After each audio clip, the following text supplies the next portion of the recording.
pues ha producido ciertas digamos, asincronías que ahora se van resolviendo afortunadamente, y lo que esperamos es que el patrimonio, la regulación y la claridad que merece una figura que va dirigida a proteger a personas con discapacidad, pues sea la que merece la ciudadanía. Nosotros los notarios siempre hemos estado muy en primera línea y muy preocupados por estos temas, porque sabemos cómo afectan no solo a la persona que sufre la discapacidad, sino también a su entorno familiar e incluso de amigos, por cuanto la mayor preocupación que se tiene es el futuro de estas personas y su atención. Entonces, para tratar de este tema, contamos con un experto en la materia, Valero Soler, que es notario de Barcelona, es el delegado en Cataluña de la Fundación Equitas, que es una fundación que se dedica con gran intensidad a estos temas, y además es miembro del patronato de la Fundación Mencía, que también se dedica a este sector. Entonces va a intentar aclararnos en lo posible el marco legal en que nos movemos y también la fiscalidad que se está aplicando o se va a aplicar en el futuro a los patrimonios protegidos. Y muchísimas gracias, porque te hemos pedido, ha sido un auténtico atraco la preparación de esta ponencia en un tiempo muy breve, debido a una novedad fiscal que ahora comentará también Valero Soler. Gracias, Valero. Pues no sé si está el micrófono mío. Sí. ¿Ahora sí? Sí.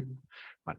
Pues nada, buenas tardes a todos y muchas gracias al Colegio Notarial y particularmente a su decano, José Alberto Marín, que me da la oportunidad de poder exponer aquí en el colegio pues una figura como es el patrimonio protegido, figura bastante desconocida, no solo en el ámbito profesional, sino también en el ámbito de las familias de personas con discapacidad, y figura que nos ha traído en los últimos tiempos algún problemilla, sobre todo, como ya ha adelantado el decano, desde el punto de vista fiscal, sobre todo por el problema, que lo veremos al final, de la fiscalidad de los patrimonios protegidos constituidos conforme a la normativa catalana.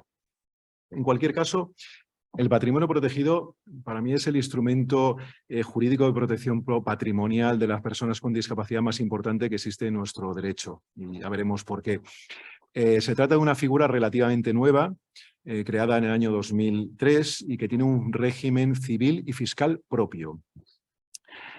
Como aproximación a la figura y para saber cómo nació el patrimonio protegido, podemos decir que hasta hace poco, dejando a un lado los seguros y otros sistemas de previsión social, existían únicamente dos formas o posibilidades de poner a disposición de las personas con discapacidad dinero u otros bienes, los mismos que a favor de cualquier otra persona, o bien por vía de herencia o bien por medio de una donación.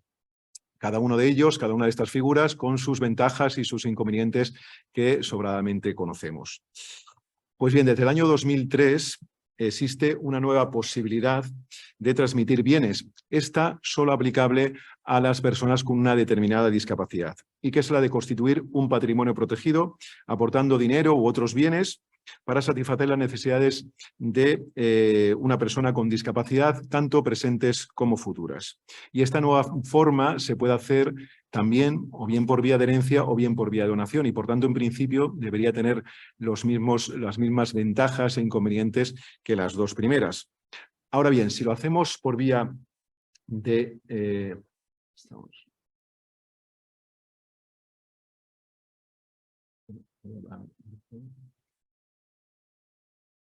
No funciona a ver.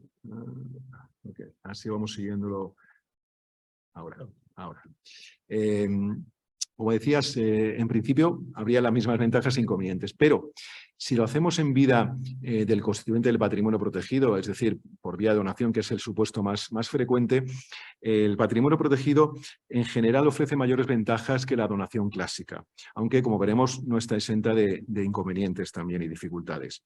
Centrándonos en sus utilidades, por un lado, con el patrimonio protegido creamos una masa patrimonial separada e independiente del patrimonio personal de la persona con discapacidad, con todas las ventajas que ello conlleva. pudiendo establecerse además un mejor sistema de administración de dicho patrimonio, así como adaptarlo a las nuevas necesidades que vayan surgiendo.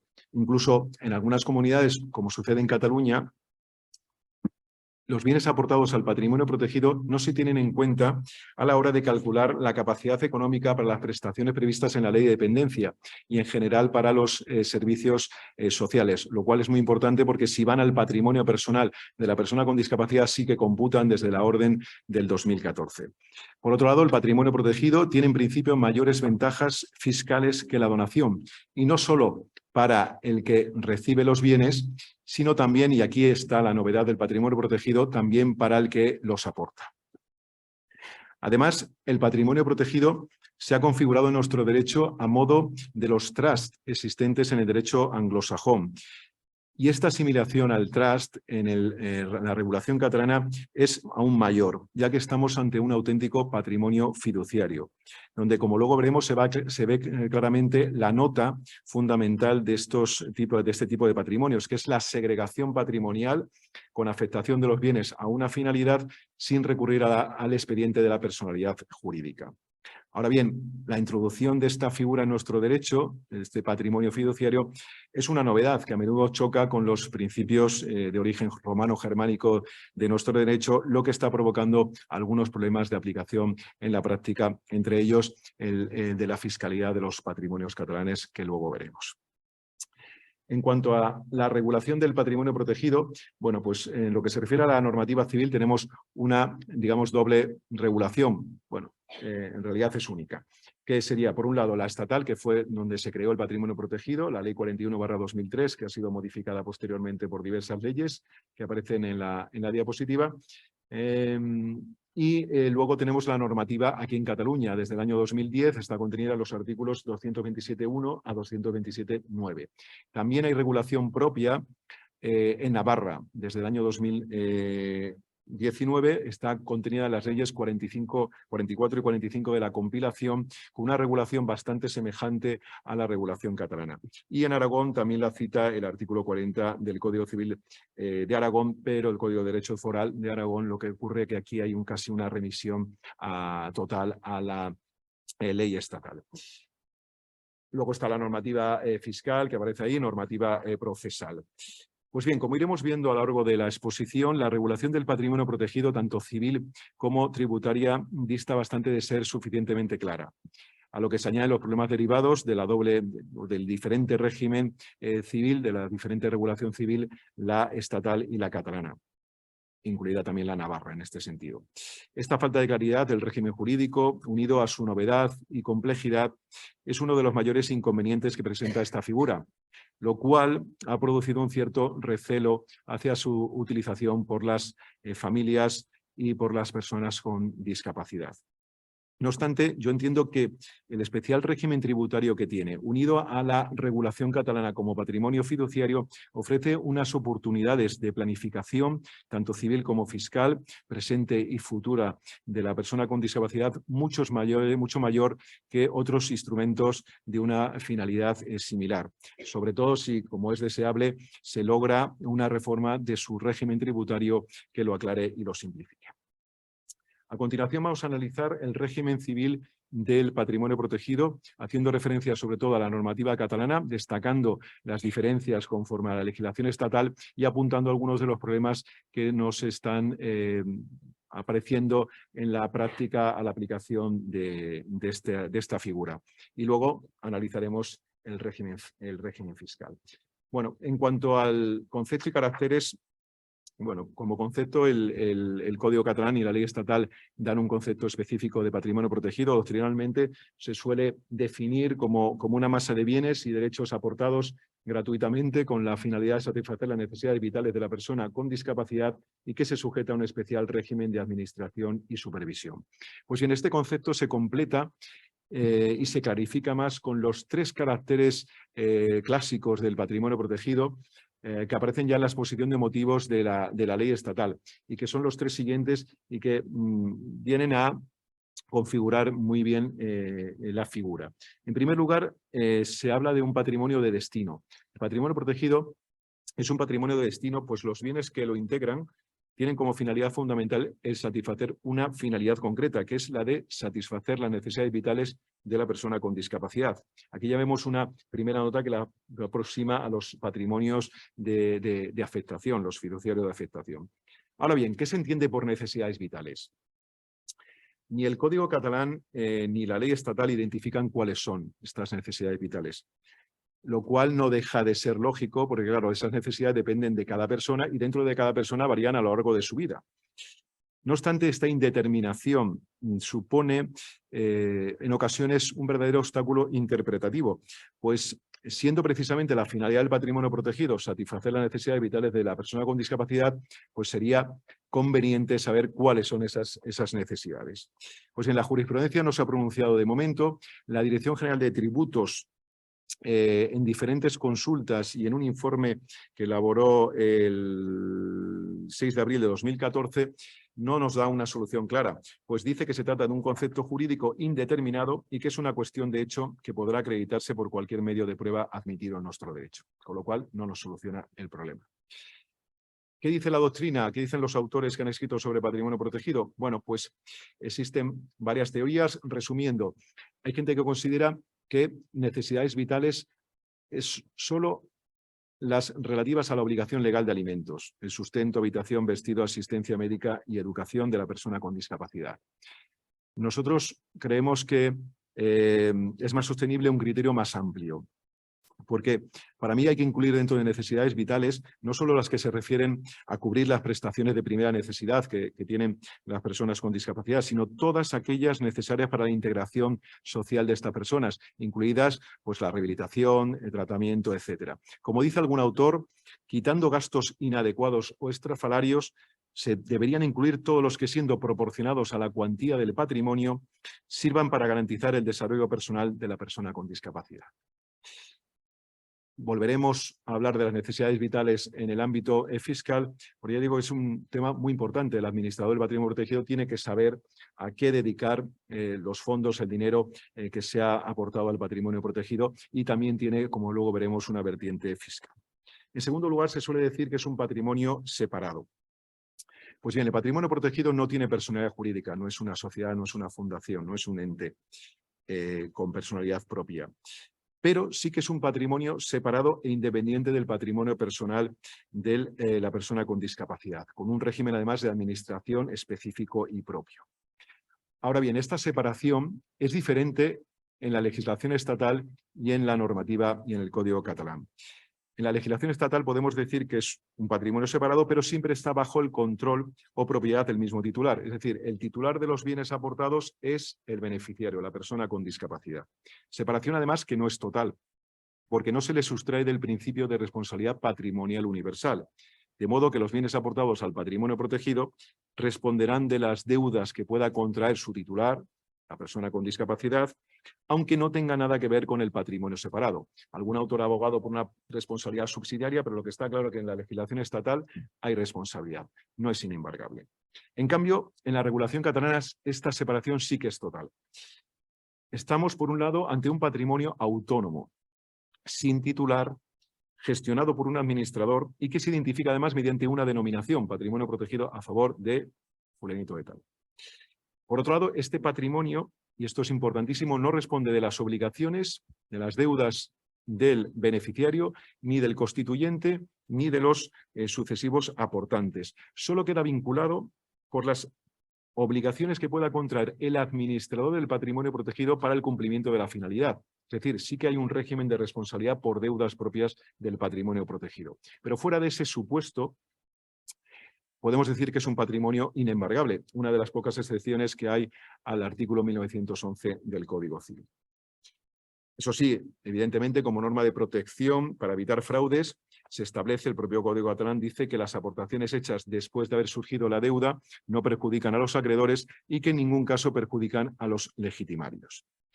Por ello entiendo que en Cataluña es todavía más necesario la obtención de un NIF para el patrimonio protegido, porque es completamente autónomo y separado del patrimonio personal del beneficiario. NIF que después de varias consultas que se hicieron a la Agencia Tributaria Catalana, pues lo concede sin ningún problema. NIF que además es necesario para, por ejemplo, si se aporta un bien inmueble que se pueda inscribir, como veremos, en el registro de la propiedad. Por tanto, aunque el patrimonio protegido, la conclusión es que no es una persona jurídica, la verdad es que se parece mucho a una, lo que la aproxima, como decimos, a los patrimonios fiduciarios de origen anglosajón, en los que hay una disociación clara entre, por un lado, la titularidad de los bienes pertenecen al patrimonio protegido, la gestión que corresponde al administrador del patrimonio y el disfrute que corresponde al beneficiario. Por último, en tercer lugar, se suele decir que es un patrimonio protegido. Esto más bien en la ley estatal porque está sujeto a un sistema de supervisión pública por parte del Ministerio Fiscal. Pero en Cataluña ya la regulación intentó desjudicializar la figura y esa supervisión del Ministerio Fiscal en Cataluña no es tal, no es tan importante, digamos. Pasamos a ver cómo se constituye un patrimonio protegido, distinguiendo en este ámbito los tres elementos clásicos que solemos hacer, que es entre sujetos, objeto, es decir, los sujetos los que intervienen en el patrimonio protegido, el objeto que se puede incorporar al patrimonio protegido y la forma como se constituye formalmente el patrimonio protegido. En cuanto a los sujetos, lo primero que decir es que al menos tiene que haber dos sujetos en el patrimonio protegido. El beneficiario, que es la persona a favor del cual se constituye, y por otro lado el constituyente, que es la persona que constituye el patrimonio protegido. Luego puede existir el aportante, que una vez constituido cualquier persona puede aportar bienes al patrimonio protegido, y finalmente tenemos la figura del administrador, que la veremos en un epígrafe posterior. En cuanto al beneficiario, bueno, pues aquí ya lo sabemos todos, pues solo pueden ser beneficiarios de patrimonio protegido las personas con una determinada discapacidad, concretamente psíquica igual o superior al 33% y física o sensorial igual o superior al 65%. Además, en Cataluña también pueden ser los dependientes en grado 2 y grado 3, cosa que no se permite en la legislación estatal. Como decimos, el beneficiario en la legislación estatal es el titular del patrimonio protegido, en cambio en el Código catalán el beneficiario no es titular del patrimonio, de hecho, como hemos dicho, no existe titular alguno. El grado de discapacidad pues, se acredita con el certificado administrativo correspondiente o bien resolución judicial. Se plantean varias cuestiones acerca de la figura del beneficiario. Por ejemplo, la posibilidad de hacer un patrimonio preventivo, es decir, para cuando yo tenga un grado concreto de discapacidad, el que permite en la ley. Bueno, pues es algo que se discute en la doctrina y yo creo que bueno, sería posible, ya que teníamos la antigua autotutela, ahora la asistencia, pues creo que se podría constituir. Y por otro lado, se plantea también en cuanto al número de patrimonios protegidos y al número de beneficiarios. Es decir, la primera cuestión que se planteó es si un patrimonio protegido puede tener varios beneficiarios. Pues bueno, según la legislación estatal no, porque aquí, digamos, en la legislación estatal la pieza fundamental es la persona con discapacidad. Parece que aquí sí que debe ser único. Sin embargo, en la regulación catalana, aunque no lo dice expresamente, de varios artículos se deduce que sí, que puede hacerse un mismo patrimonio protegido para varios beneficiarios. Por ejemplo, pues dos hermanos que tienen discapacidad, pues en vez de hacerlo uno para cada uno, se hace uno para los dos. Y la otra discusión es si se pueden hacer varios patrimonios protegidos a favor de una misma persona. Aquí ni la ley estatal ni el Código catalán nos dice nada y la verdad que, bueno, pues la doctrina está no se pone de acuerdo. Hay gente que considera que sí se puede, otros que no, que sea un problema de la regla de administración. Yo creo que, por ejemplo, en Cataluña, y luego lo veremos, admitir la posibilidad de que se hagan varios patrimonios protegidos a favor de una misma persona podría resolver algunos de los problemas prácticos que veremos a continuación, sobre todo en ámbito de administración y de extinción del patrimonio protegido. Pasamos con ello a la figura del constituyente. ¿Quién puede constituir un patrimonio protegido? Bueno, pues en el Código catalán existe una legitimación universal. Puede constituir patrimonio protegido cualquier persona. Esto es una diferencia también fundamental respecto de la ley estatal que establece una restricción de personas que pueden constituir patrimonio protegido y además establece un orden excluyente. Se ha reformado ahora recientemente con la Ley 8/2021 y también ahora cabría la duda de si se ha extendido esa legitimación. Pero en principio, aquí en Cataluña, como digo, todo el mundo puede constituir un patrimonio protegido. Ahora bien, la constitución del patrimonio protegido requiere siempre la aceptación del beneficiario o de sus representantes legales. Bueno, ahora ya habrá que cambiar el artículo, ya no existen representantes legales, ya lo sabemos con la reforma de la discapacidad, pero bueno, es lo que dice de momento el código catalán, que luego si queremos hablamos un poquito porque en la reforma del libro segundo del Código Civil de Cataluña que está en marcha, en principio parece que el patrimonio protegido en lo fundamental no se toca. Bueno, pues esta necesidad de aceptación del beneficiario o de sus representantes legales plantea algunas cuestiones. Por ejemplo, ¿qué sucede en caso de negativa? Es decir, si el beneficiario niega la constitución del patrimonio protegido porque tiene capacidad suficiente para ello, pues evidentemente no se puede constituir. Pero ¿qué pasa si la niegan los representantes legales, los padres, por ejemplo? Bueno, pues en estos casos la ley estatal sí que prevé la posibilidad de constitución judicial, cosa que en Cataluña, como veremos, no la tenemos. La única forma de constituir es la escritura pública. No existe la constitución judicial. Y ello puede ser un inconveniente, por ejemplo, si un abuelo quiere constituir un patrimonio protegido a favor de su nieto y los padres lo niegan. Bueno, en estos casos yo creo que se podría acudir, aunque no haya constitución judicial, a solicitar una autorización judicial por la vía de jurisdicción voluntaria para que se pudiera constituir en ese caso el patrimonio protegido. Otro problema que puede suceder en la práctica y que sucede es el caso de voluntad no coincidente de los representantes legales del beneficiario. Es decir, el típico caso de padres separados o divorciados que no se ponen de acuerdo en la constitución del patrimonio protegido a favor de su hijo común. Problema habitual a veces en la práctica. Bueno, pues aquí también creo que se podría llegar a abogar. Bueno, algún autor en la legislación estatal ha dicho que se podría constituir y que luego que el otro progenitor, bueno, pues podría instar su extinción si no estuviera de acuerdo. Pero bueno, yo creo que aquí también se podría acudir, aunque no haya constitución judicial, a solicitar una autorización del juez para que se pueda constituir el patrimonio protegido. Hay que tener en cuenta que constituir un patrimonio protegido, como tiene implicaciones fiscales, puede tener implicaciones en el otro progenitor. Yo quiero constituir un patrimonio protegido, mi mujer no quiere, si lo constituyo, depende de los bienes que pueda incluir, en las rentas que den, luego veremos algo, pues puede ser que a mi otro progenitor pues no pueda aplicarse el mínimo por descendiente o el mínimo por discapacidad, ¿vale? Porque si los bienes aportados producen rentas superiores a 1.800 euros y demás, pues se pueden perder estos beneficios. Por lo tanto, no es una cuestión baladí la de intentar excluir el consentimiento del otro progenitor. Y por último, en tercer lugar, tenemos la figura de los aportantes, bueno, que aquí pueden ser cualquier persona. Una vez que tenemos constituido el patrimonio protegido, pues cualquier persona puede hacer aportaciones al mismo.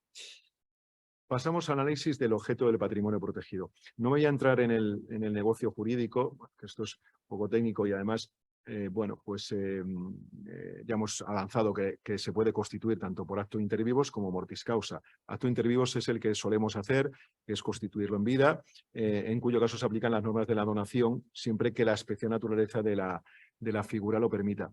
Y la constitución mortis causa es preverla en el testamento. Entonces sería en el momento de la adjudicación de la herencia cuando se constituiría. Me interesa más saber el objeto concreto del patrimonio protegido, es decir, los bienes y derechos que pueden integrarlo. Y aquí tampoco ni el Código catalán ni la ley estatal nos dice qué bienes lo pueden integrar. Teniendo en cuenta la finalidad del patrimonio protegido, yo creo que podemos entender que se pueden aportar al patrimonio protegido toda clase de bienes y derechos que sean adecuados y suficientes para atender esas necesidades vitales del beneficiario. Por lo cual, pues hay muchísima amplitud. Yo creo que casi todo se puede aportar. Sí que se han apuntado por algunos autores algunos casos dudosos de aportación, como bienes no fructíferos, es decir, puedo aportar una joya, un cuadro. ¿Qué utilidad? Bueno, luego se puede vender, ¿no? Bienes, por ejemplo, sujetos a cargos o gravámenes, un piso hipotecado, incluso donaciones onerosas. Aportar un bien inmueble con hipoteca y subrogarse el beneficiario o el patrimonio protegido en el préstamo hipotecario. Bueno, pues yo creo que en principio, mientras que dé una posible utilidad al patrimonio protegido, hay que admitir la aportación de toda clase de bienes y derechos. Y en cuanto a la suficiencia del patrimonio, no hay límite, se puede aportar €1. No es como en las fundaciones que tenemos el límite de los 30.000 euros. Y pasamos con ello a la forma de constitución del patrimonio protegido. Pues bien, el Código Catalán, como hemos adelantado, solo permite constituir el patrimonio protegido mediante escritura pública, mientras que la ley estatal también lo permite mediante resolución judicial. Además, las sucesivas aportaciones al patrimonio protegido también hay que hacerlas en escritura pública. Y en este sentido hay que recordar que Hacienda en varias consultas ya ha insistido que si la aportación no consta en escritura pública no se entenderá realizada y por tanto carecerá de todos los beneficios fiscales existentes. ¿Vale? En cuanto a la publicidad registral del patrimonio protegido, el Código Catalán prevé su inscripción en el llamado Registro de Patrimonios Protegidos de la Generalitat, que está regulado por un Real Decreto, por un decreto del 2012. Esta es la inscripción obligatoria que prevé el Código Catalán. El Código Catalán no exige inscripción en el registro civil, al contrario que la ley estatal, que sí lo prevé. Se ha discutido también, pero yo creo que sí que debemos inscribirlo en el registro civil, ya que, bueno, pues la ley del registro civil, ahora el artículo 76 vigente, así lo prevé, que es de aplicación a todo el país. Lo que tampoco el Código Civil catalán contempla es la notificación notarial al Ministerio Fiscal. Y aquí yo creo que no debemos hacerlo, salvo que constituyamos un patrimonio conforme a la ley estatal. Pero si es el catalán, como hay una desjudicialización, el Ministerio Fiscal no tiene por qué intervenir, no hace falta hacer la notificación. Y finalmente, el artículo 227.9 del Código Catalán nos dice que los bienes que integran el patrimonio protegido son inscribibles en el registro de la propiedad o en otros registros públicos a favor del mismo patrimonio. Ojo, a favor del mismo patrimonio con la denominación que consta en la escritura de constitución. Aquí encontramos otra diferencia fundamental con la ley estatal. En la ley estatal la inscripción se hace a favor del beneficiario, que es el titular registral, haciéndose constar simplemente que se trata de un inmueble aportado a un patrimonio protegido. En cambio, en el catalán la inscripción se tiene que hacer directamente a favor del propio patrimonio, que es el titular o que será el titular registral del inmueble. Matiz importante porque, entre otras cosas, el patrimonio protegido en Cataluña, como hemos dicho, es inembargable. Vista la Constitución, vamos a ver cómo se administra el patrimonio protegido, la administración, que es otro de los rasgos fundamentales en el patrimonio protegido y tiene una gran importancia. El administrador es la persona encargada de la gestión del patrimonio protegido en su sentido más amplio. Lo designa el que constituye el patrimonio protegido en la propia escritura de constitución, siendo conveniente que establezca sustitutos, porque entonces, si no, lo nombraría la autoridad judicial. Y de la regulación del Código Catalán resulta que puede ser administrador cualquier persona, física o jurídica, incluyendo el constituyente, que es lo normal al principio, que el que constituye el patrimonio protegido se ponga como administrador también. Luego puede nombrar administradores suplentes para cuando pues, haya fallecido o no pueda ejercer el cargo. Ahora bien, en el Código Catalán no puede ser administrador el beneficiario, ¿vale? Otra diferencia fundamental conforme a la ley estatal que sí que lo permite. Y esto, que se ha criticado también, también podríamos ver qué participación se le puede dar al beneficiario en la administración, pero no puede ser administrador. Y esto está justificado en la regulación catalana por el hecho de que estamos ante un patrimonio fiduciario, donde la gestión del patrimonio, como hemos visto al principio, tiene un titular distinto del que disfruta del mismo. No pueden ser el mismo. Luego, el administrador tiene una serie de obligaciones, responsabilidad, facultades, que no podemos entrar por razones de tiempo. Lo que sí me interesa es hacer un breve repaso a las reglas de administración. Las normas por las que se debe regir el administrador en la administración del patrimonio protegido serán las que establezca el constituyente en la escritura de constitución. Y aquí, desde siempre en Cataluña hemos tenido una libertad absoluta para establecer facultades de administración y disposición, incluida la posibilidad de excluir la necesidad de autorización judicial para cualesquier actos de disposición. Por ejemplo, la venta de un inmueble. Yo aporto un inmueble al patrimonio protegido de mi hija. Si luego hay que venderlo, pues seguramente necesitaría autorización judicial. Bueno, pues la podemos excluir en la propia escritura de constitución. Antes en la ley estatal no se podía, pero esta ha sido una de las reformas más importantes de la ley del 2021, que ahora también se permite en la ley estatal. Y en el supuesto de que no se establezcan reglas de administración en la escritura o no sean suficientes, se aplican las normas de la tutela. Por eso es importante en la escritura de constitución establecer todas las normas de administración para no tener que hacer remisiones al régimen de la tutela.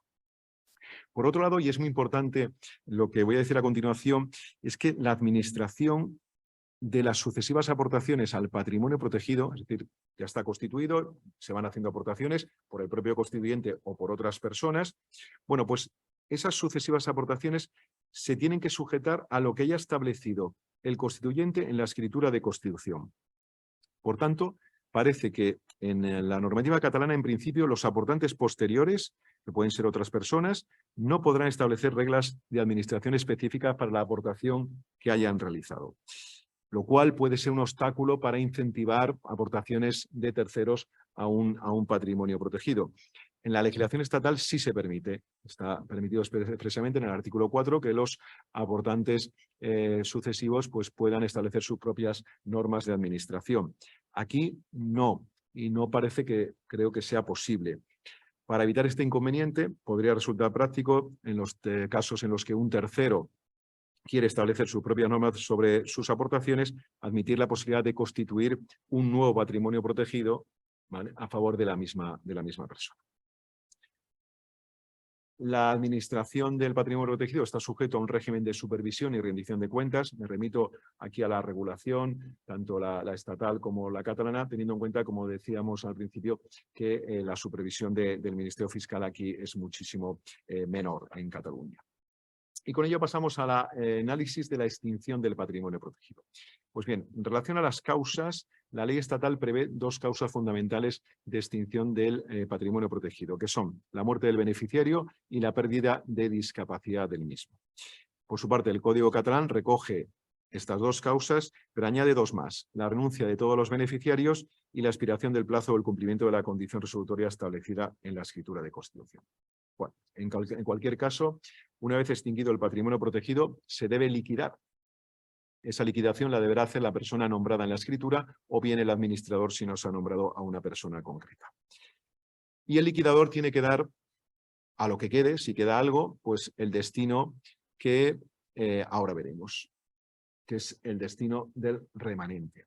Pues bien, en el Código catalán, el liquidador debe dar al remanente el destino que se haya establecido en la escritura de constitución. Es decir, el constituyente puede establecer a dónde irán los bienes que he aportado al patrimonio protegido si quedan esos bienes. Y ese destino puede incluir la reversión a favor del propio constituyente o de sus herederos. No dice el Código catalán a favor de terceros, pero yo entiendo que sí se podría establecer. La legislación estatal sí que lo prevé expresamente. Es decir, al fallecimiento del beneficiario, quiero que los bienes aportados al patrimonio protegido pues reviertan a su hermano, por ejemplo, que sería un tercero. Yo entiendo que sí que podría. Lo que tampoco hace el Código catalán, a diferencia de la ley estatal, es permitir que los diferentes aportantes posteriores al patrimonio protegido puedan establecer el destino específico para el caso de extinción. Lo mismo, no podían establecer normas de administración, tampoco pueden establecer el destino en caso de extinción, cosa que sí que pueden hacer en la legislación estatal. Parece que el legislador catalán ha configurado un patrimonio cerrado, ¿vale?, donde es el constituyente la pieza clave. No tanto es decir, la persona con discapacidad, sino el constituyente es el que manda. Es el que establece todas las normas, tanto de administración como de destino en caso de extinción, y que cualquier aportante posterior, incluido el propio beneficiario, entiendo, deberá sujetarse a esas reglas sí o sí. Por otro lado, si la escritura de constitución no establece el destino de los bienes en caso de extinción, el Código catalán nos dice que deberán revertir al constituyente o a sus herederos. En cambio, y otra de las diferencias fundamentales con la legislación estatal, en la ley estatal, el remanente debe ir a integrarse a la herencia del beneficiario si la causa es por fallecimiento de este, o bien pasará a su patrimonio personal, porque seguía siendo ya titular el beneficiario en caso de pérdida de discapacidad. Vemos que esta diferencia, pues otra vez está fundamentada en el carácter fiduciario del patrimonio catalán, porque el beneficiario del patrimonio catalán nunca ha sido propietario de los bienes. Con esto he terminado el régimen civil y ahora vamos a hacer una breve reseña del régimen fiscal. Pues bien, como hemos dicho al comienzo de la exposición, el patrimonio protegido disfruta de unos beneficios fiscales importantes, tanto para el beneficiario como para el aportante.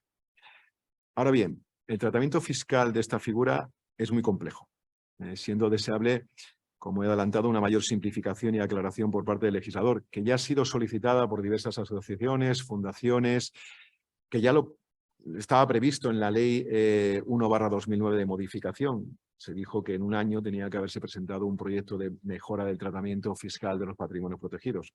Era el 2009. Y que esperemos que algún día llegue esta mejora. Y este complicado, la verdad, el régimen fiscal es una de las causas por las que el patrimonio protegido no ha tenido la implementación deseada en nuestra sociedad.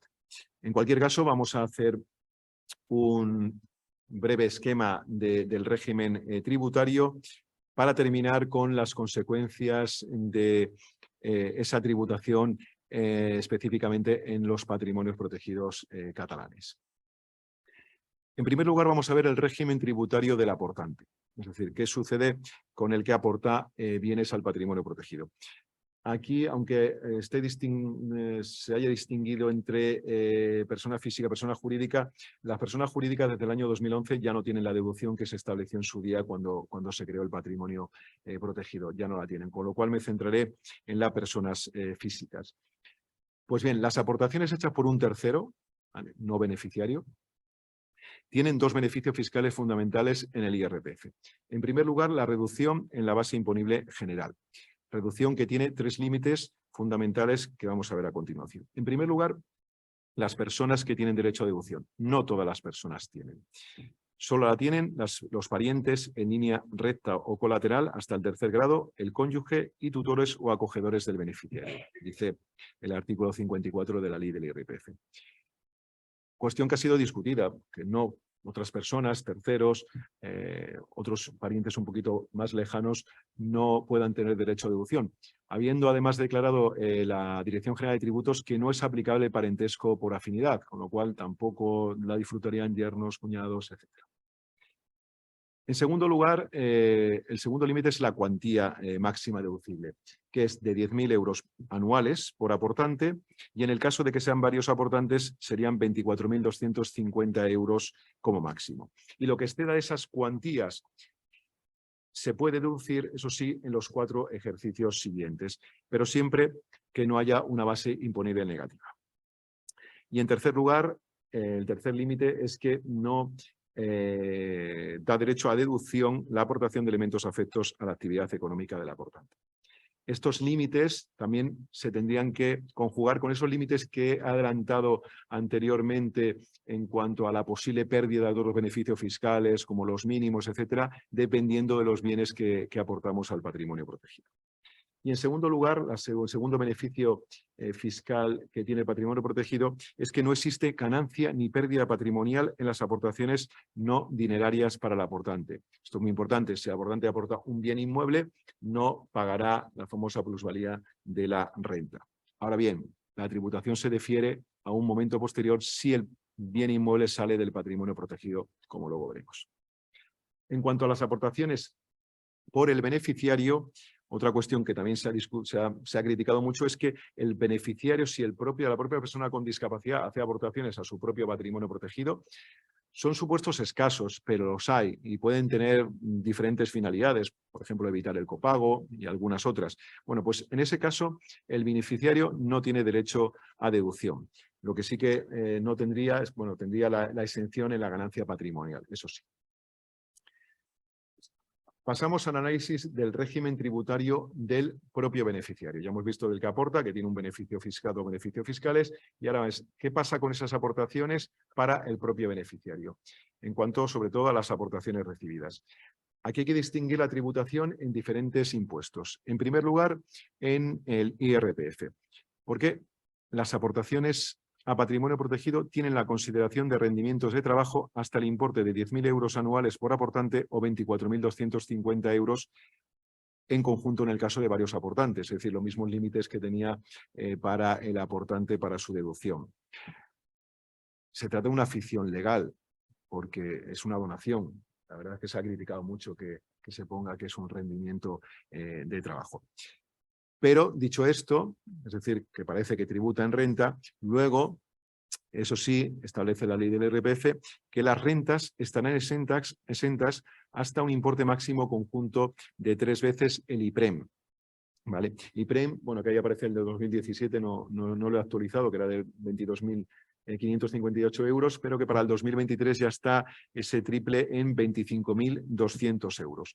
Por tanto, la tributación será nula, ¿vale? Porque como el máximo que es rendimiento de trabajo son 24.250, pues no habría tributación en renta. Pasamos entonces a la tributación en el impuesto de donaciones, porque las aportaciones están sujetas al impuesto de donaciones en la cuantía que no tengan la consideración de rendimientos de trabajo en el IRPF, es decir, tributa la parte que exceda del límite anterior de los 10.000 o 24.250 euros. ¿Vale? Es decir, si aportamos 50.000 euros al patrimonio protegido, 10.000 están exentos porque van a IRPF y los 40.000 restantes sí que tributarían por donación.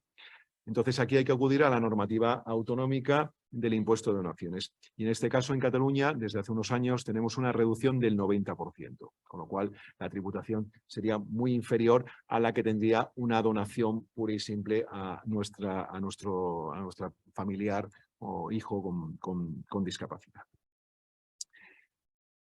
Eso sí, entendemos que las aportaciones hechas por el beneficiario no están sujetas. Es decir, si el beneficiario se aporta a su propio patrimonio protegido, pues un inmueble, entendemos que no hay un desplazamiento patrimonial y no estarían sujetas.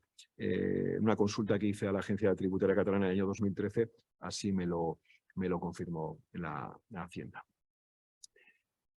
Luego tenemos en tercer lugar que ver la tributación en el impuesto de transmisiones patrimoniales y actos jurídicos aumentados, que es un impuesto que se podría en algún supuesto devengar. Y aquí tenemos una exención, que es la del artículo 45, y aquí está claro. Podría haber un supuesto especial, pero no voy a entrar en él por razones del tiempo. Luego, tributa por plusvalía municipal, muy importante, y no existe ninguna modificación. Es decir, si aportamos un bien inmueble, cuidado, que surgiría la plusvalía municipal. Eso sí, si la aporta el beneficiario, en principio no estaría sujeta a esa plusvalía municipal. En Barcelona tuvimos una época en la que parecía que sí, y que, bueno, a través de una resolución reciente, hace un par de años, dijo que no estaría sujeta si aporta el propio beneficiario. Y finalmente, pues tenemos la tributación en el impuesto sobre el patrimonio, que aquí tributa. Lo que pasa que en Cataluña tenemos una bonificación del 99%. También podría darse un supuesto de que, bueno, pues imagínense una persona con discapacidad que tenga mucho patrimonio o que haya cobrado una indemnización importante, pues si lo aporta al patrimonio protegido no pagaría el impuesto sobre el patrimonio. ¿Qué ocurre con las rentas derivadas del patrimonio protegido? Pues aquí sí que están sujetas, sometidas a gravamen sin ningún tipo de beneficio. Es decir, lo que resulte, las rentas que pueda dar los bienes aportados al patrimonio protegido están sujetos a tributación. Aquí no tenemos ningún beneficio. Y además, como aparece ahí en el apartado B, se establecen normas especiales para las ganancias y pérdidas patrimoniales en caso de transmisión de los bienes recibidos. Es decir, si el inmueble sale del patrimonio protegido porque lo vendamos, entonces el beneficiario se subroga en la posición del que aportó respecto de la fecha y valor de adquisición del bien recibido y sin posibilidad de aplicarse los coeficientes correctores. Esto es muy importante, por eso hay que tener cuidado en las aportaciones de bienes inmuebles si luego se van a vender, tienen que salir, porque entonces se agravaría la tributación del beneficio. Y finalmente hay una obligación formal muy importante, que es la del modelo 182 en enero, en el que se tiene que declarar todas las aportaciones y disposiciones que se hayan hecho durante el año anterior, si se han hecho. Si no, no hay que declarar. Con ello pasamos a la, ya estamos más o menos terminando, a la tributación posterior, una vez que hemos hecho las aportaciones al patrimonio protegido. Aquí hay una norma fundamental que es la llamada pérdida de los beneficios fiscales del artículo 54.5 de la ley del IRPF, que nos dice que en el supuesto de disposición de los bienes aportados durante los 5 primeros años desde la aportación, es decir, el ejercicio en el que se hace la aportación y los 4 siguientes, se perderán los beneficios fiscales tanto para el aportante como para el beneficiario. Sí, este es uno de los principales, el principal problema que tiene el patrimonio protegido. Lo explico. Se trata de que durante los 5 primeros años, cualquier salida del patrimonio protegido, de los bienes que se hayan aportado al patrimonio protegido, producirá la pérdida de los beneficios fiscales, de esa deducción que el aportante se ha hecho de hasta 10.000 euros, de los beneficios del beneficiario. Es lo que dice la ley. Entonces, esta prohibición temporal de disponer, es decir, de, por ejemplo, yo aporto un dinero al patrimonio protegido y lo gasto inmediatamente para satisfacer las necesidades vitales de la persona con discapacidad, esta prohibición pues es uno de los grandes inconvenientes y que ha hecho que muchas personas pues, se lo piensen antes de constituir el patrimonio protegido. Por ello, en la reforma de la ley estatal por la ley del 2009, se introdujo en el artículo 5.2 de la ley estatal una excepción diciendo que no se considera disposición el gasto de dinero para atender las necesidades vitales del beneficiario. Pero no se modificó la normativa fiscal. Sí que la finalidad era permitir el gasto de dinero, pero no se modificó ese artículo 54.5. Por tanto, ¿qué dice, que es lo importante, Hacienda, la Dirección General de Tributos, respecto de este artículo? Bueno, pues aquí distingue, siempre ha distinguido en las diferentes consultas que hay, entre que la disposición, el gasto que hagamos, o la disposición, se haga para cumplir la finalidad primordial del patrimonio protegido, que es la de satisfacer las necesidades vitales de la persona con discapacidad, de la finalidad llamada instrumental, que es la de mantener o incrementar el patrimonio protegido. En este segundo caso, Hacienda dice que no hay regularización, no se pierden los beneficios fiscales, siempre que se sustituyan unos bienes por otros y que los nuevos bienes se incorporen al patrimonio protegido. Por ejemplo, si aportamos dinero, con ese dinero antes de los 5 años podremos comprar acciones, podremos contratar un fondo de inversión, otros activos financieros, incluso adquirir un bien inmueble sin perder los beneficios fiscales. Aquí pues utiliza un criterio coherente la Hacienda. En cambio, en cuanto a la finalidad primordial, que es la de gastar ya el dinero para atender las necesidades, pues antes de la reforma del 2009 decía que si hacías eso, perdías los beneficios fiscales, salvo que la atención a esas necesidades se hicieran con los frutos o rendimientos de los bienes aportados. Ahí sí que te dejaba, pero bueno, hay frutos y rendimientos, pues da poco, ¿no? El dinero en un banco. Pues bien, tras la reforma del 2009 se entendía que dicho criterio en la DGT debería cambiar. Pues se esperó unos años y en el 2013 dictó la primera consulta, que se ha repetido durante todos los años. La última que tengo noticias del año 2021 y todas dicen exactamente lo mismo. Lo leo casi textualmente. Bueno, he hecho un resumen de lo que dice todas estas consultas.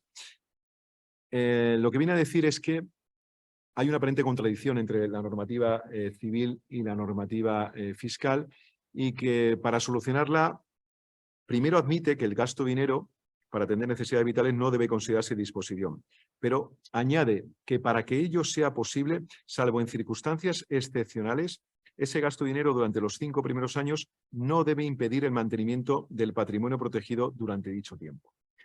La verdad que es una respuesta complicada a una pregunta sencilla. ¿Me puedo o no me puedo gastar el dinero? Y, por tanto, pues la discusión está planteada. Y en este sentido, pues tenemos alguna sentencia del Tribunal Superior de Justicia de Madrid y de Murcia que ha dicho que se pierden los beneficios fiscales si no gastamos el dinero. Tenemos una resolución del Tribunal Económico Administrativo Regional de Asturias que dice que no se perdían los beneficios fiscales si las especiales necesidades fueran las relacionadas con la discapacidad. Bueno, ya te deja una pequeña puerta. Pero es muy difícil considerar qué significa eso de circunstancias excepcionales. No te puedes gastar el dinero en los 5 primeros años, salvo que haya circunstancias excepcionales. Bueno, hablando con algún responsable de Hacienda, me ha dicho que lo que no quiere Hacienda es que los gastos sean recurrentes y previsibles. Es decir, no los gastos del día a día, sino gastos excepcionales. Y la cuestión pues será probarlo en cada caso concreto.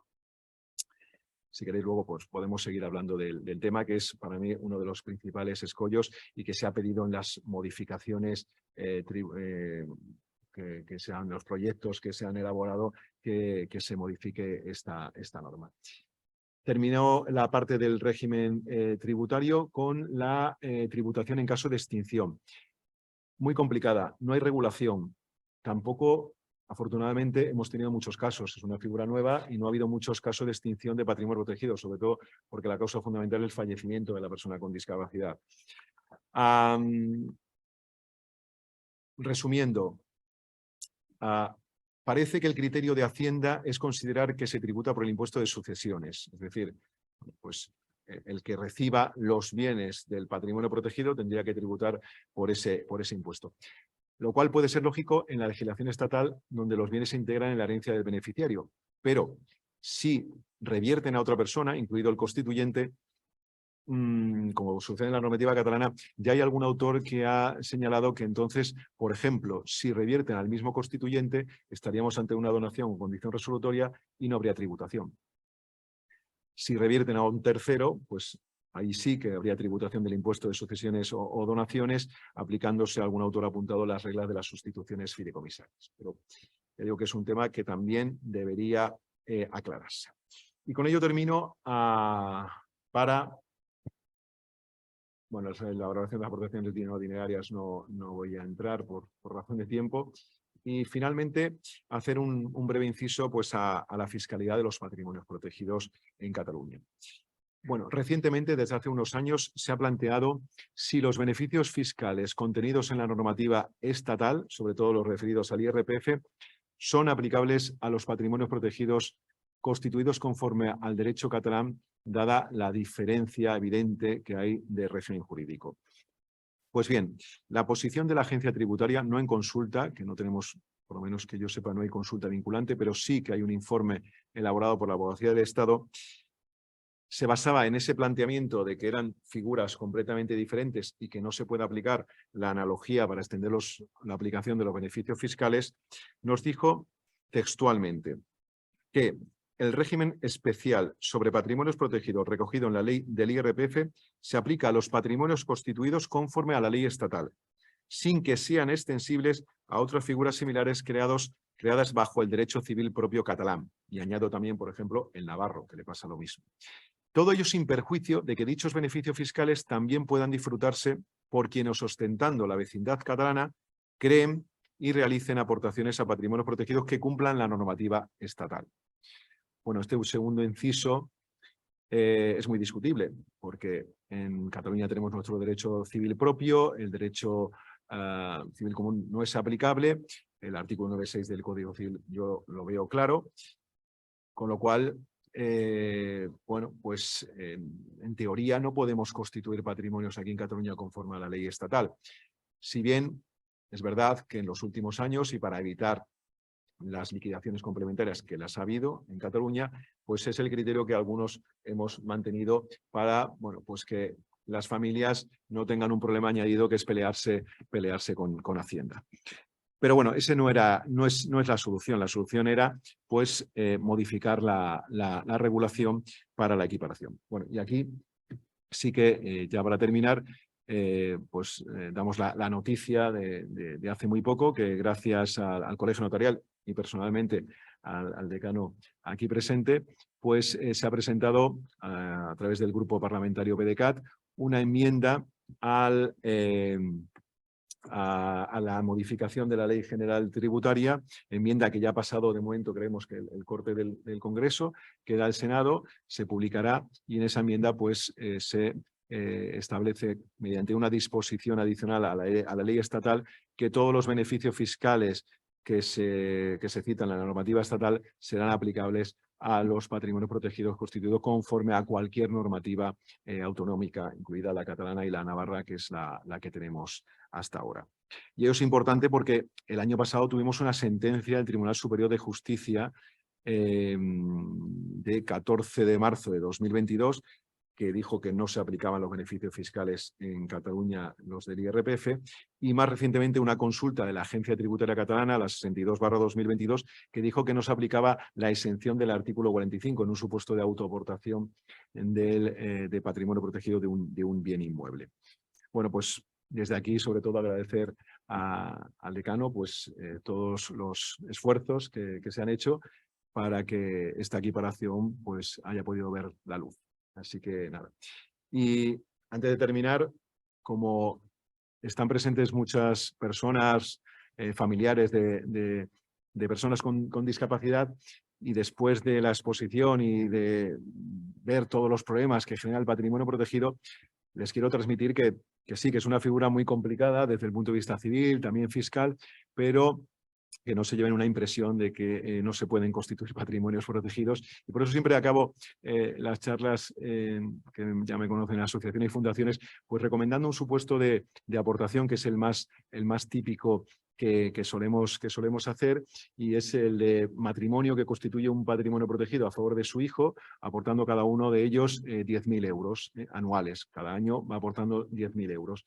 Pues bien, el aportante, cada uno de la pareja, pues se deduce los 10.000 euros en la base imponible, ¿vale? Porque llega al máximo y, por ejemplo, con una base imponible de 30.000 euros, el ahorro es de 3.000 euros. Aunque no te lo puedes gastar durante los 5 primeros años, pero bueno, el ahorro está ahí, ¿no? Y en el beneficiario, pues la tributación sería neutra, no habría, en el IRPF no tributa porque no supera el triple del IPREM, en el impuesto de donaciones tampoco porque no supera los 24.250 euros, y al ser dinero, aportación de dinero, no existe ninguna plusvalía. Bueno, pues con esto ya acabo mi exposición. Muchas gracias.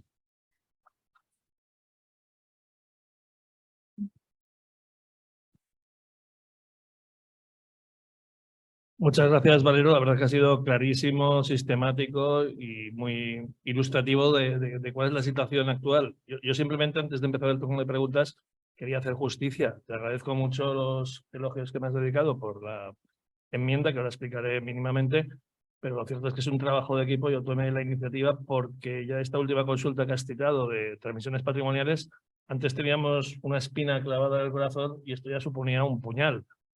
¿Cómo era posible que una persona con discapacidad en Cataluña no tuviese los mismos beneficios fiscales que las del resto del Estado por una cuestión de regulación y al ciudadano es que le da igual? A ustedes, a las personas que tengan en su casa o en su familia una persona con discapacidad, ¿qué culpa tiene de que el régimen sea uno o sea otro para poder aplicar o no? Es cierto, no es un tema electivo, hay una norma que establece qué legislación se aplica a cada ciudadano y por lo tanto el ciudadano tiene que utilizar esa normativa, en nuestro caso la catalana.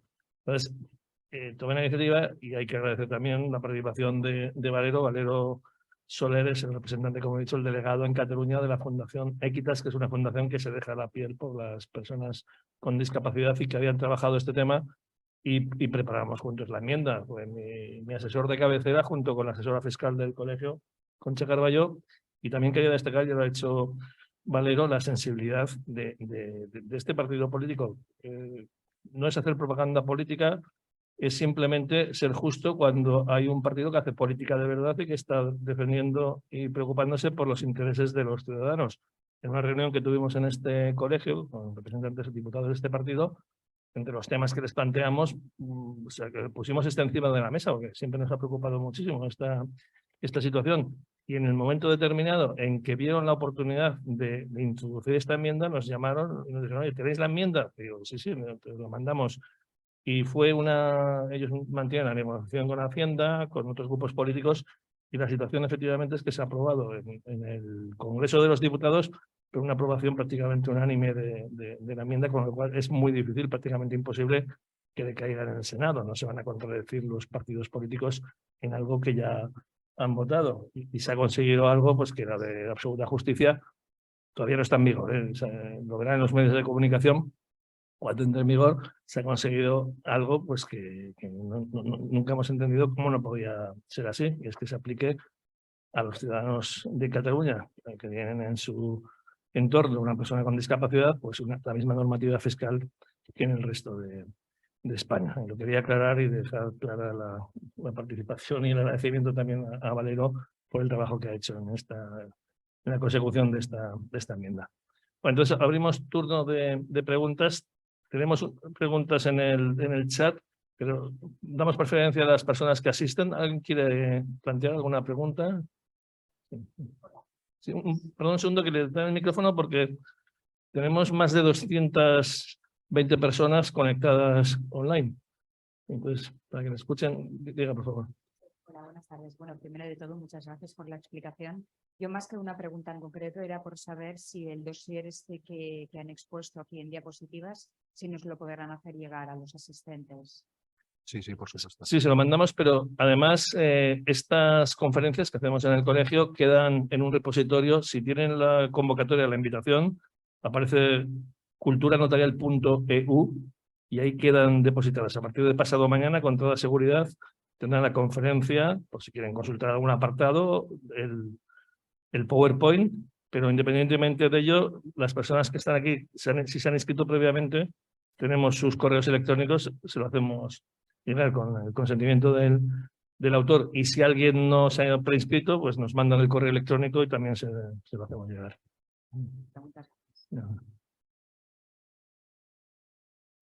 Aquí las preguntas que nos hacen a través del chat, la primera es si las escrituras públicas esas escrituras públicas de aportaciones, ¿qué gastos tienen?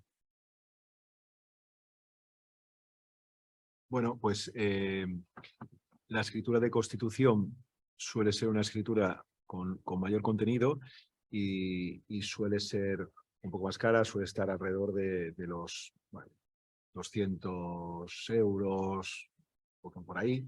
Y la escritura de aportación pues depende de la cuantía aportada. Si son las aportaciones típicas que suelen hacer de hasta 10.000 euros, pues suelen estar en 100 y pico, con mucho a lo mejor 200 euros es el coste. No tiene más porque no hay más impuestos, no hay nada.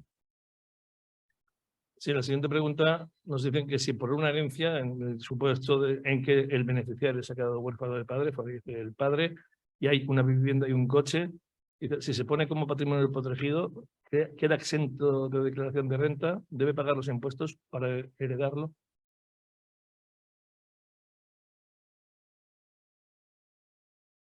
Es en herencia, sí.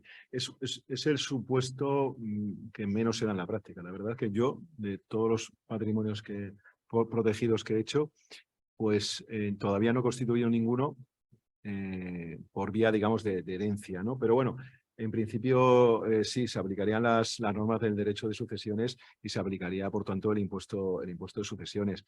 Evidentemente con las deducciones que tiene la persona con discapacidad, pero en general para cualquier adquisición y ya está. En renta, si se adquiere por herencia, en principio no debe tener tributación por renta.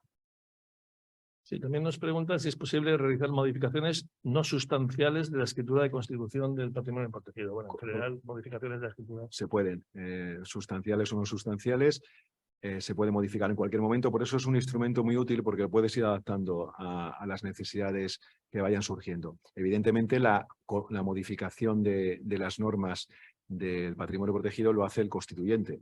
Y más aquí en Cataluña, como hemos hablado, que al final es el que manda, ¿no? Es el patrimonio cerrado. Sí, nos vuelven a preguntar si es posible tener esta información en formato digital. Pues lo mismo que he dicho para los presentes, para las personas que están online, si nos remiten un correo electrónico al Colegio Notarial de Cataluña, les remitimos el archivo electrónico. Creo que hay una pregunta también entre los presentes.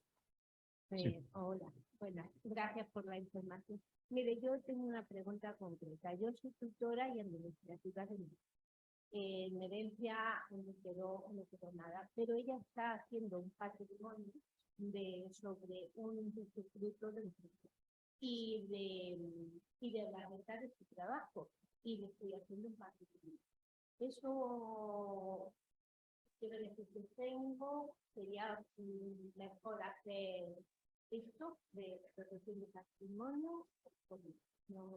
Bueno, esto sí, que, si quiere podemos hablarlo luego porque ya es un supuesto ya concreto y bueno, además luego pues hay que mirarlo con alguna, incluso en algunas ocasiones con algún asesor, un asesor fiscal, porque al final la fiscalidad del patrimonio protegido es complicada. Yo he expuesto lo que dice la ley, pero luego después no es fácil.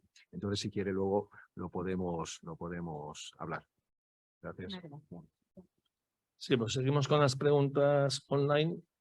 La siguiente se refiere a la disposición de los bienes del patrimonio protegido, si también se han de hacer constar en escritura pública y qué trámites tienen. Bueno, me imagino que disposición de bienes, si se refiere, bueno, pues al gasto de dinero, no, evidentemente, y si hay que vender algún bien del patrimonio protegido y es un bien inmueble, pues sí debe constar, pero como cualquier disposición, cualquier venta en escritura pública. Eso sí que no hay problema. No sé si había otra segunda pregunta, no. No, eso Vale. única. Sí. Pero por ser patrimonio protegido, la disposición no.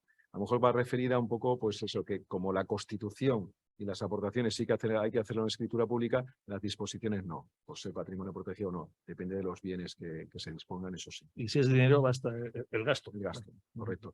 Que aquí en el gasto siempre recomendamos, primero, si se gasta durante los 5 primeros años, cuestión que es muy discutible, ahí sí que evidentemente, y si lo hacemos para una circunstancia excepcional, siempre guardar facturas por si Hacienda considera que hay que hacer la regularización de los beneficios fiscales.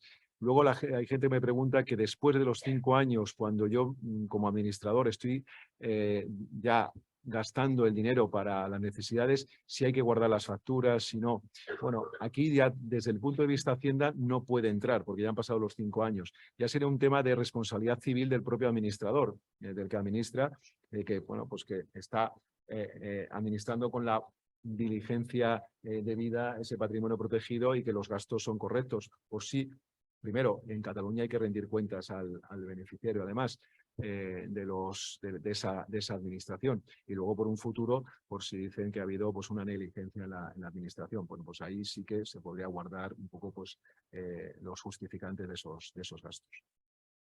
Sí, nos preguntan si teniendo en cuenta que el artículo 9.6 del Código Civil Español, o lo que dispone, si la persona con discapacidad tiene su residencia habitual, ¿es posible constituir en Cataluña un patrimonio protegido conforme a la legislación estatal o solo es posible constituirlo conforme a la legislación catalana? Bueno, esto creo que lo pregunta nuestro compañero Pedro Casado, que también conoce bien la figura del patrimonio protegido y que él, bueno, pues alguna cosa le he visto escrita sobre el artículo 9.6. La primera pregunta es complicada. Yo creo que no. Y bueno, hemos hablado que una persona de vecindad catalana no podría constituir un patrimonio protegido conforme a la ley estatal, salvo que entendamos que son dos figuras completamente diferentes, con una naturaleza jurídica diferente y con una finalidad diferente, cosa que no la tiene. O sea, la naturaleza jurídica puede ser diferente, bueno, naturaleza o régimen puede ser diferente, pero la finalidad es la misma. Y es, digamos, la traslación al ordenamiento catalán, que además así lo ponía la exposición de motivos del Código Civil de Cataluña, que era trasladar al ámbito catalán la figura de los patrimonios protegidos, y ponía mejorando su regulación, creo recordar, mejorando su regulación, habida cuenta de que no ha tenido mucho éxito de implementación. Eso, mejorar su regulación, pues ha sido adaptarla o aproximarla a los patrimonios fiduciarios. Pero para mí es la misma finalidad. Entonces, salvo que hubiese otra figura con la misma, pero mientras que consideramos que la misma finalidad, yo creo que no se puede, a pesar de que en esta época de incertidumbre algunos lo hemos hecho. lo tenemos que reconocer, no a lo mejor expresamente, pero sí que hemos hecho escrituras de patrimonio protegido sin decir que estaban sujetas a la normativa catalana, porque si no, no había beneficio fiscal. Y claro, ahí tienes que favorecer también a la persona y a la familia que viene a tener un sistema de protección seguro. Si no le da seguridad, pues vale. Si me permites, Valero, no, aquí hay una cuestión yo creo que es importante, y es que cuando se publicó la ley de 2003, el Parlamento de Cataluña interpuso un recurso ante el Tribunal Constitucional aduciendo que el Estado invadía la capacidad normativa de Cataluña. Yo tengo aquí mi capacidad normativa, yo puedo dictar normas sobre patrimonio protegido y por lo tanto usted no puede hacer una norma de ámbito estatal que invada las competencias de Cataluña. Esta sentencia precisamente ha sido uno de los puntos que hemos tenido que debatir para la obtención del éxito de la enmienda, porque el Tribunal Constitucional dijo que la norma de 2003 que era constitucional, que podía regular para todo el Estado sin perjuicio de que Cataluña ejerza cuando quiera su capacidad normativa y por tanto regule los patrimonios protegidos de los ciudadanos catalanes. Entonces, ahí en la argumentación que hacía estaba implícito que cuando hubiese normativa catalana, esa normativa se aplicaría a los ciudadanos de Cataluña, que tengan, además, aplicando el 9.6, y el propio tribunal tardó tanto en resolver el recurso que lo hizo cuando ya se había publicado la modificación del Código Civil en 2010. Es decir, la ley estatal se publica en 2003, el Parlamento de Cataluña recurre en 2003, en 2010 se publica el Código Civil de Cataluña, que regula patrimonios protegidos, y en 2012 resuelve el Constitucional, 9 años después, pero como ya se había publicado la ley catalana, dice la prueba de que Cataluña mantiene su capacidad normativa es que lo ha legislado, lo ha regulado, y por lo tanto se va a aplicar esta norma a los ciudadanos catalanes. De esta sentencia, en el aspecto fiscal, se entendía que la normativa fiscal era correcta y constitucional, pero el Constitucional realmente no había entrado en la normativa fiscal. Es más, el abogado del Estado ya decía que cuando legislase Cataluña se tendría que modificar la normativa fiscal para evitar agravios como los que se han estado sufriendo durante estos años desde que se publica en 2010 la normativa. Pero si es la sentencia constitucional, da a entender que efectivamente la normativa de Cataluña es imperativa y que el ciudadano de Cataluña no puede elegir. Y eso es la norma que se deriva del 9.6. Por eso estamos en una situación complicada, aunque solo fuera por la duda. Sí. Y la segunda pregunta que hace, que no tiene nada que ver, que hace nuestro compañero Pedro Casado, me parece interesante cuando dice que al formalizar las aportaciones sucesivas en escritura pública, ¿deben comparecer ante el notario todos los aportantes o sería posible que solo otorgara la escritura a los administradores? Vale. Esto se ha pensado que las aportaciones al patrimonio protegido se formalizase en escritura pública por el administrador, que viniese, oye, pues mira, este año han hecho aportaciones esta persona y esta persona. Yo creo que las aportaciones las tiene que hacer el aportante. El administrador aquí no entra. Las tiene que hacer el aportante y las tiene que aceptar el beneficiario. Por tanto, todos los que quieran hacer aportación, pues deben comparecer en la escritura de constitución. Es mi opinión, ¿eh?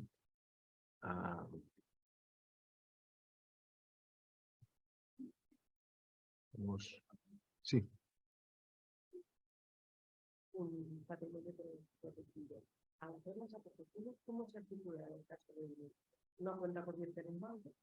Sí, correcto. Bueno, sí, he hablado mucho de la teoría, pero no he contado un poco la práctica de cómo se constituye para las familias un patrimonio protegido. Bueno, pues si es aportación de dinero, que es lo normal y sobre todo al principio, se abre una cuenta, esto no lo dice la ley, esto es la práctica, ¿no? Se abre una cuenta corriente, la cuenta corriente tiene que estar solo a nombre del beneficiario.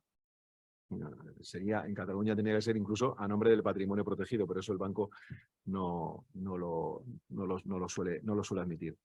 Que esté solo a nombre del beneficiario, de la persona con discapacidad.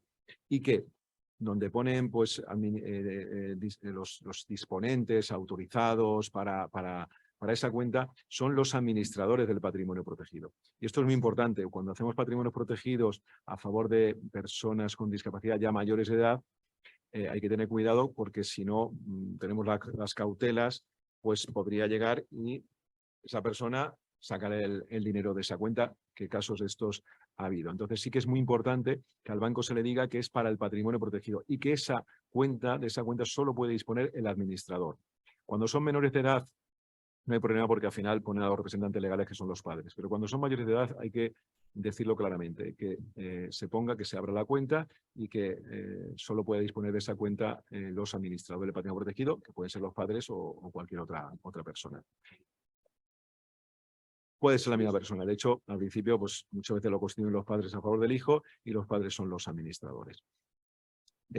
Con abrir la cuenta se hace la primera aportación de dinero y con esto, junto pues, con el libro de familia para acreditar la afiliación, bueno, ya depende. También hay un problema que se nos está planteando también en el tema de la capacidad, cuando no hay esa voluntad para poder aceptar las aportaciones por parte de personas mayores de edad, que se puede hacer. Bueno, pero el caso de la Constitución es la cuenta corriente abierta, libro de familia, y se hace la escritura de Constitución, y en la escritura de Constitución es donde ponemos todas las normas de administración que queremos y las de extinción, es decir, qué queremos que pase cuando se extinga el patrimonio protegido, con la posibilidad de modificaciones ulteriores. Porque muchas veces si lo hacemos a favor de un hijo menor de edad, pues todavía a lo mejor no lo sabemos. Bueno, podemos poner un destino y luego ir cambiándolo a lo largo del tiempo. Es como una especie de, también ahí en ese sentido de testamento, ¿no? ¿Vale?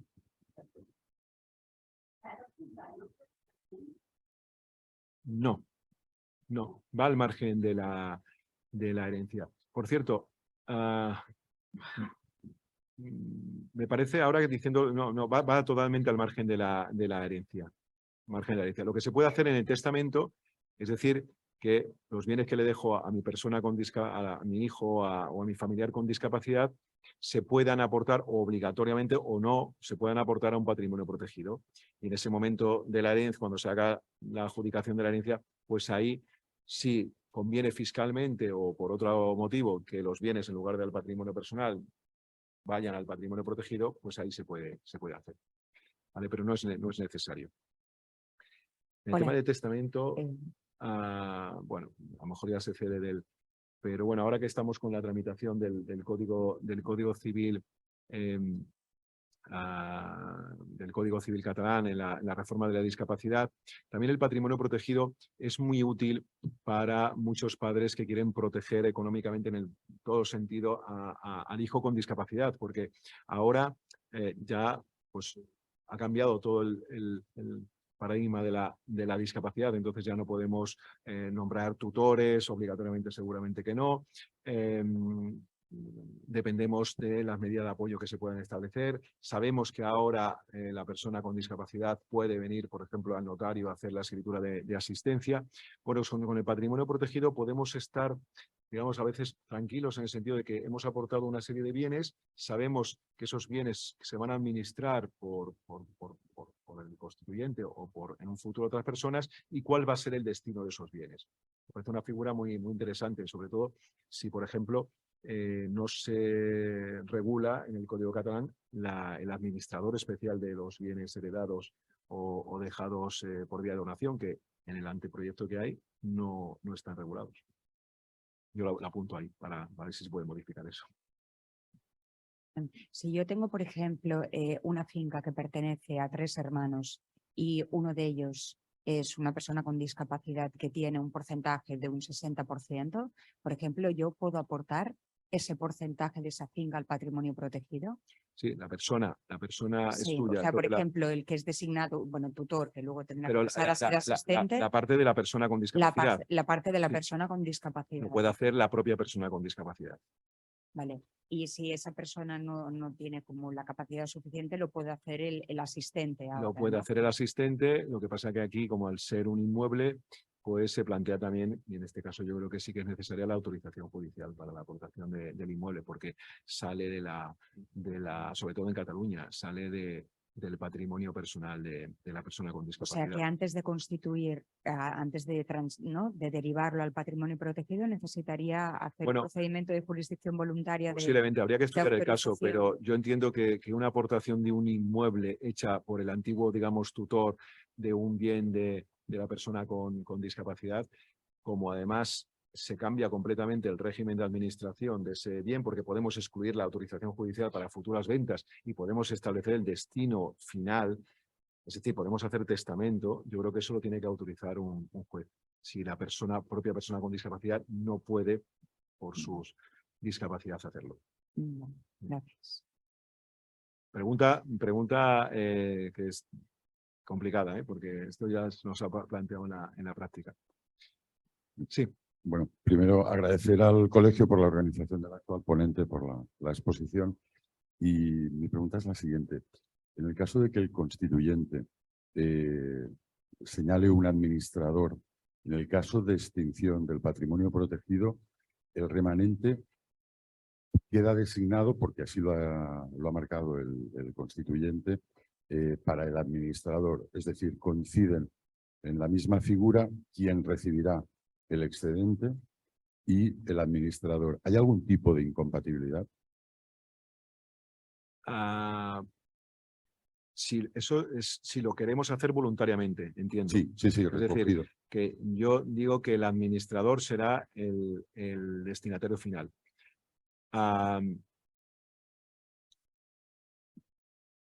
Yo entiendo que se podría, siempre que consideremos que en el Código catalán se puede pactar la reversión a favor de personas distintas del constituyente o sus herederos. Eso lo permite la ley estatal, pero el Código Civil no lo dice, el Código Civil catalán no lo dice tan claro. Es decir, a cualquier otra, no solo al administrador. Si se admite, yo creo que sí, que podría ser el destinatario final. Evidentemente puede haber un conflicto de intereses, porque claro, el administrador es el que gasta, ¿no? Y es el que al final recibe. Bueno, por ejemplificar, podría ser el caso hasta ahora con las entidades de tutela que acaban ejerciendo la tutela. Puede ser que un constituyente familiar haya constituido este patrimonio protegido y a la vez quiera dejar designado que la propia entidad, hasta ahora llamadas tutelares, sea quien reciba sí, como a veces en testamentos se hace. Bueno, yo creo que sí, que sería posible. Gracias. Sandra.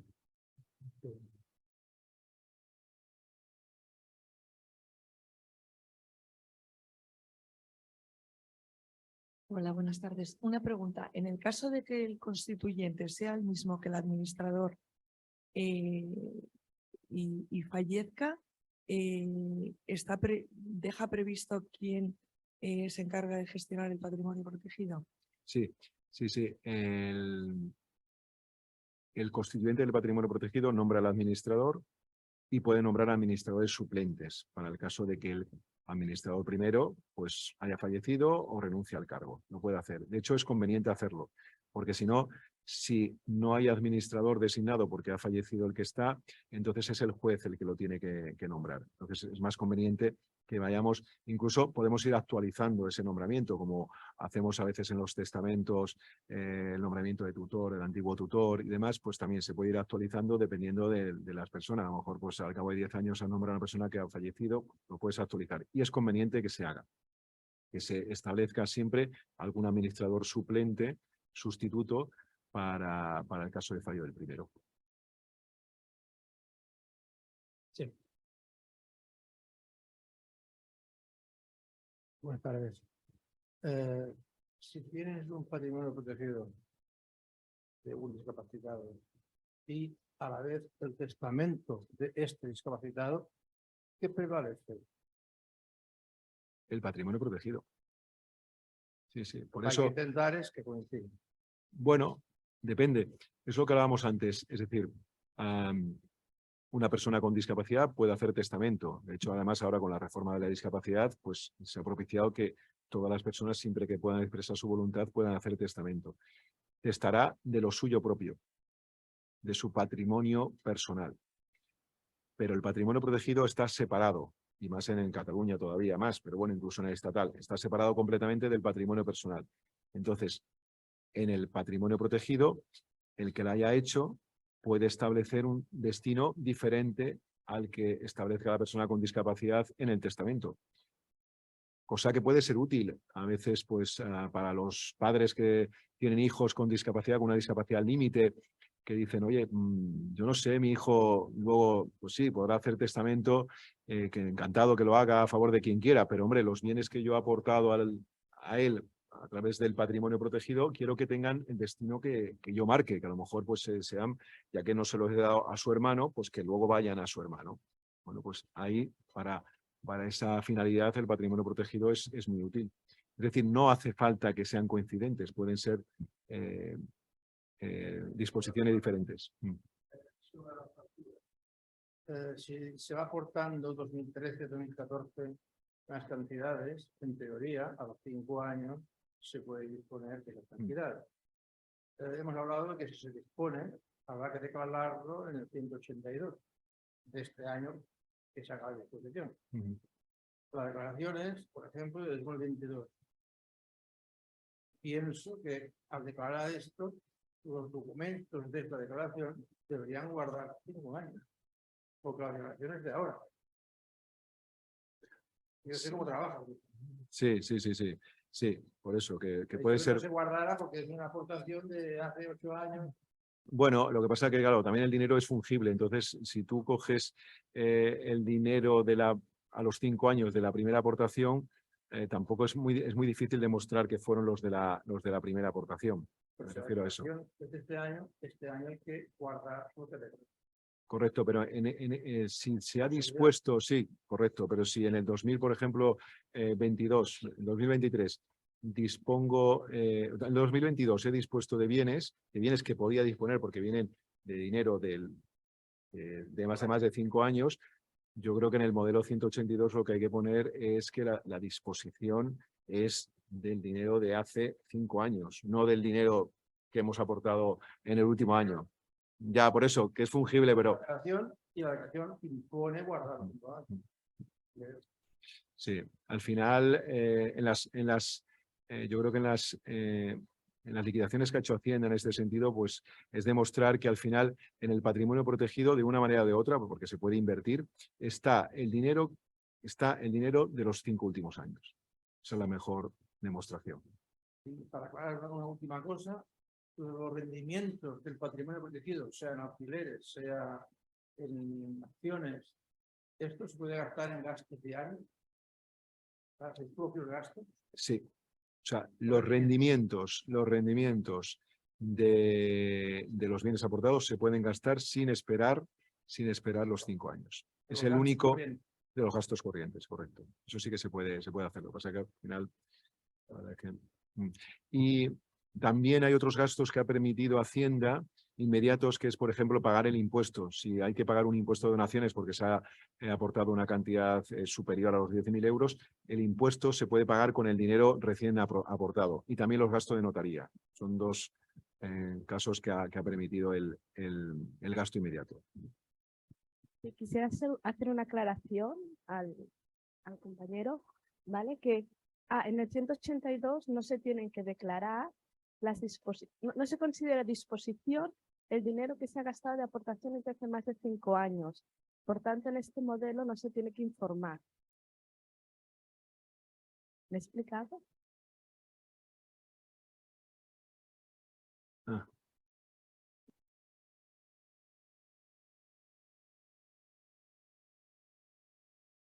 No es que no sea necesario hacerlo. En ese modelo no informarás del dinero que has gastado de hace más de 5 años.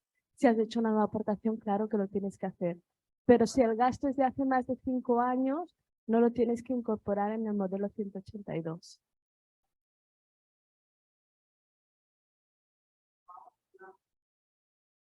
Exacto, o si gastas dinero de hace menos de 5 años. ¿De acuerdo? Sí, Se gracias. agradece la aportación. Creo que había alguna pregunta más aquí. ¿No?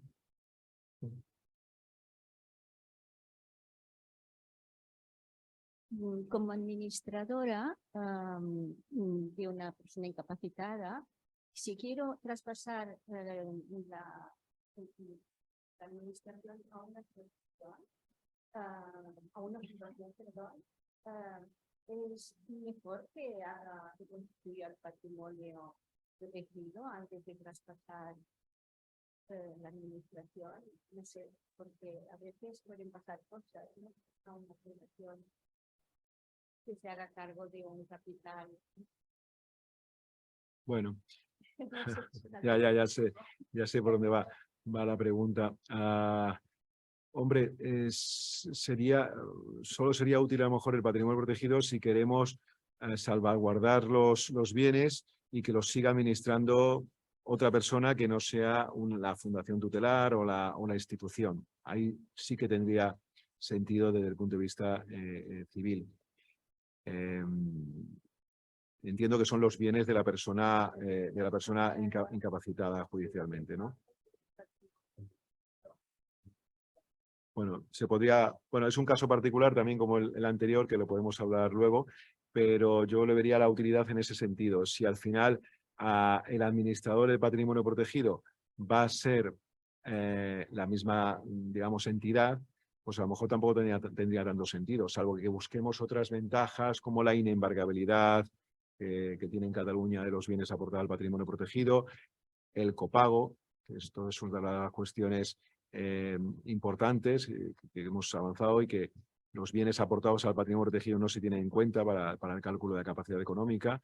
Desde el 2014, cuando se hizo el cálculo del copago, pues a muchas personas el coste de la residencia pues le ha subido hasta el 90% de las prestaciones, ¿no? Pues ahí podría ser útil. Muy bien. Son las 9 de la noche. La verdad es que el interés que ha suscitado el tema y la cantidad de preguntas que se han hecho tanto en la sala como en internet nos ha llevado a la hora límite. Únicamente una que me parece muy interesante, que es una aportación de un bien de valor, un inmueble, por ejemplo, que vale 300.000 euros, a razón de... Se puede ir con cuotas, sí. con Sí, cuotas. esa es una de las posibilidades de aportación que también están disponibles todas, pero es que esta es muy interesante. Es decir, hay veces que dices, bueno, yo no tengo dinero disponible para ponerlo en el patrimonio protegido y menos estar 5 años sin poder disponer del mismo, ¿no? Esto es un problema. Muchas veces pues, al final el patrimonio parece de ahorro más que de gasto, al menos los 5 primeros años. Bueno, pues tengo un inmueble que es mi segunda residencia o algo, y quiero que al final sea para mi hijo con discapacidad. Bueno, pues vamos aportando cuotas indivisas de ese inmueble por los valores que más o menos calculemos. Por ejemplo, pues a lo mejor por un valor de 50.000 euros, la primera de las aportaciones de la cuota indivisa para tener ya deducción del aportante durante los 5 primeros años. Bueno, pues es una operación que no está mal desde el punto de vista del patrimonio protegido y de la deducción del aportante. Ojo que las aportaciones de inmuebles al patrimonio protegido o una donación o una herencia a una persona con discapacidad pueden traer otros problemas, aparte del propio del copago, que es la pérdida de algún beneficio fiscal en caso de que, por ejemplo, si le aportamos la segunda residencia en ese ejemplo, claro, en renta iría por imputación de rentas. Si al final superan los 1.800 euros, por ejemplo, también en que aportemos algo que dé renta de alquiler, pues el beneficiario tendría que tributar, pero por lo menos tendría que declarar, y los padres perderíamos los mínimos, ¿eh? O sea, cuidado. Por eso, en este caso de los inmuebles, el consejo es que se aporten cuotas indivisas de nuda propiedad, ¿vale? Porque la nuda propiedad no afectaría en renta a la persona con discapacidad. Sin embargo, si ponemos el pleno dominio o el usufructo, entonces sí, porque entonces tendría, salvo que fuera la vivienda habitual que está ahí exenta, ¿vale? Pero sí es un modelo de aportación que es interesante. Muy bien, pues quedan preguntas sin responder. Si no te importa, Valero, las puedes contestar por escrito, como tendremos los mails de las personas que plantean la cuestión. Bueno, pues muchísimas gracias a todos por la asistencia, tanto los espectadores presenciales como los espectadores online, y muchísimas gracias, Valero, por tu excelente aportación y tu excelente conferencia. Muchas gracias. Bueno, gracias a todos.